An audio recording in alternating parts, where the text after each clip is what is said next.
All right, let's get into the pros and cons of visiting Thailand in 2019. So the first pro is the weather and the beaches. These are pretty. It's pretty self-explanatory. Everyone goes there for the nice weather and the beaches and the tropical feel. So this is obviously a pro. In general, I mean the weather is pretty good year round. I mean if you're in Bangkok, sometimes it can be extremely muggy, and it can pour down rain in the fall time. But for the most part, the weather overall, especially in the winter months, is amazing. Thailand is still relatively cheap compared to most of the countries in the world. I know in the last couple of years the baht has gotten a lot stronger compared to, I don't know, like 10 years ago. You could go there for probably half the price than you can now. But it's still cheap compared to the rest of the world. The only part of Thailand that was getting pretty expensive was Bangkok. I went to McDonald's in Bangkok, and I'm pretty sure it was more expensive than back home in the U.S. So, and I think I saw it was number two most expensive city in all of Asia. So, besides Bangkok, the rest of Thailand is still relatively cheap if you want to go and have a good time. So, this is definitely a pro in my view.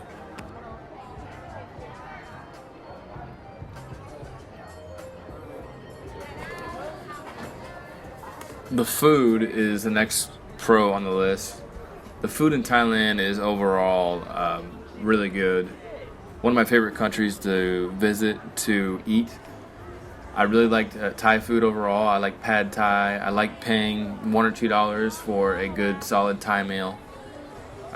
If you're not, if you have more of a budget, you can also eat internationally all throughout Thailand, especially in Chiang Mai and Bangkok.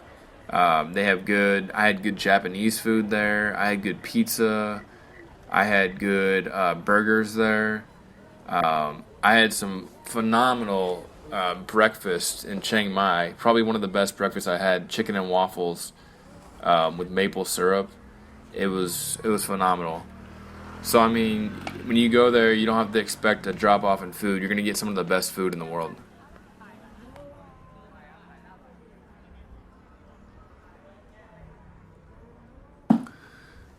The next pro is cheap transportation and cheap flights. One of the best ways to get around when you're in Chiang Mai. I'm not gonna add Bangkok into this, but when you're in Chiang Mai, you can use a Grab, which is like an Uber in the States. But I'd probably pay $2 a ride to go across the whole town, maybe $3. It's super cheap, and it removes the risk of using a motorbike and cuts down on the amount of walking you'll do throughout the city. So that's nice. So always look out for grabs. They're nice. But if you're in Bangkok, do not use a grab because you will get stuck in traffic for an hour to go about a mile. So it's pretty much worthless. And then you got cheap flights. I think I flew for about $30 or $40 from Chiang Mai to Bangkok, and then to Koh Samui was a little bit more expensive. Phuket's pretty cheap from Bangkok or Chiang Mai, probably because they want to get people into Phuket. But in general, the flights are pretty cheap, pretty reasonable. They're probably about the same as anywhere else for flying outside the country, but within, they're pretty cheap.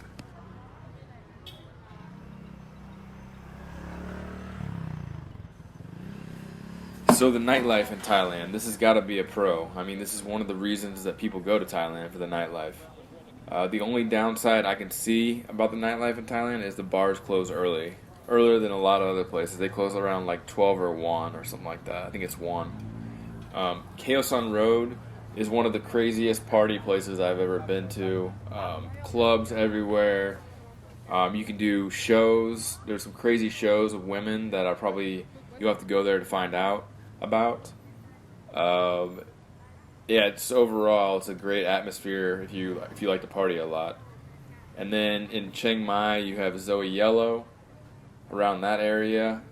Those bars are all pretty cool too. I always have a good time going to them. And then they have some after hours bars that are really nice. And then I mean you have so many things you can do all night. You could stay out all night and do so many different things. You'd have to find out when you get there. But in general, I give the nightlife probably an 8 out of 10. It's not the best place in the world to party, but it gets the job done.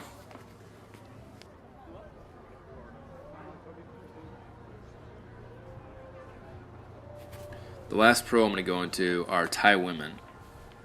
In general, if you just meet an average Thai woman, she's going to be submissive and very feminine, which are qualities that I think pretty much every guy is looking for, compared to what's going on in the Western world with the toxic feminism. So that's definitely a pro of going to Thailand. Just make sure you stay away from the money-hungry Thai women, because they do exist too, and they will try to manipulate you out of your money.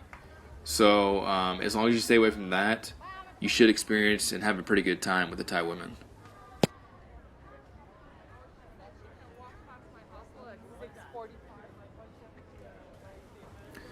So the cons of visiting Thailand in 2019. The first one is it is getting more expensive. I know it's not as expensive as other countries, but it is getting more expensive. The baht has really strengthened over the past year or so. And it's really cutting back on tourism, and it's really people are moving on to Vietnam. They don't want to come to Thailand and spend about as much money as they would in the Western world. That doesn't make any sense. That's the reason they came there in the first place. So it is getting more expensive. I wouldn't say it's like over the top yet, but if it keeps on going down this route, it's going to be pretty much so bad that you wouldn't even want to visit anymore.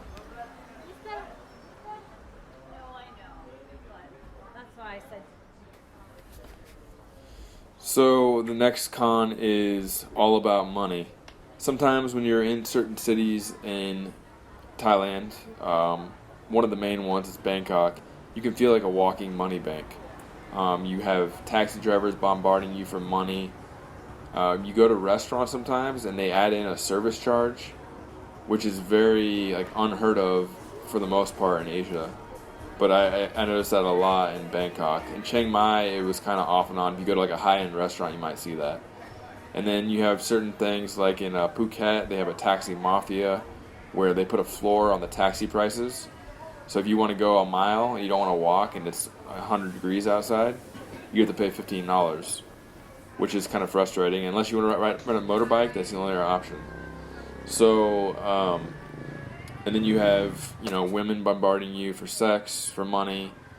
And so it's really, your money can get sucked out of you pretty quickly, actually. It's pretty cheap overall, or decently cheap. But if you go there and you won't realize that you spent just as much money as you were back home. And you might even spend more just on little things that you wouldn't expect.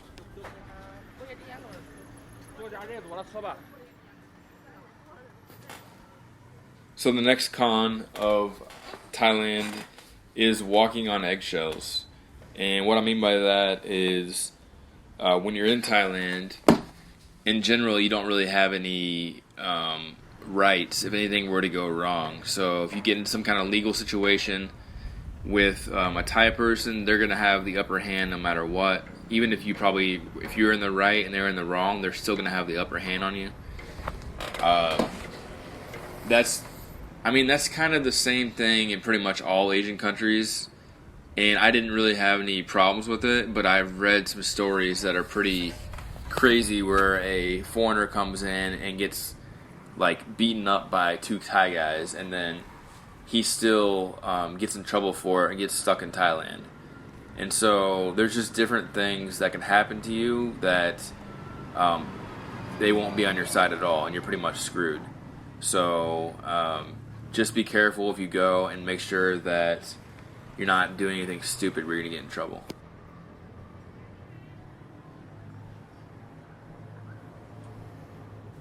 The last con, it shouldn't affect you if you're just visiting and you have a plan to come back to where you are from.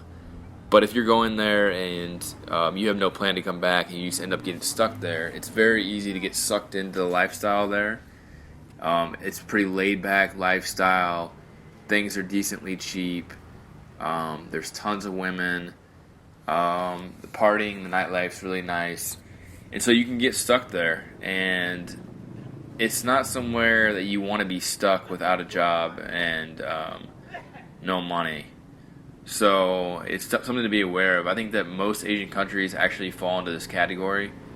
I was in Korea for a year, and that was kind of the same thing. You can get stuck there, and I know many foreigners that got stuck there for 5, 10 years, and maybe they like it, but like you don't realize how far you've dove into that place until you actually come out.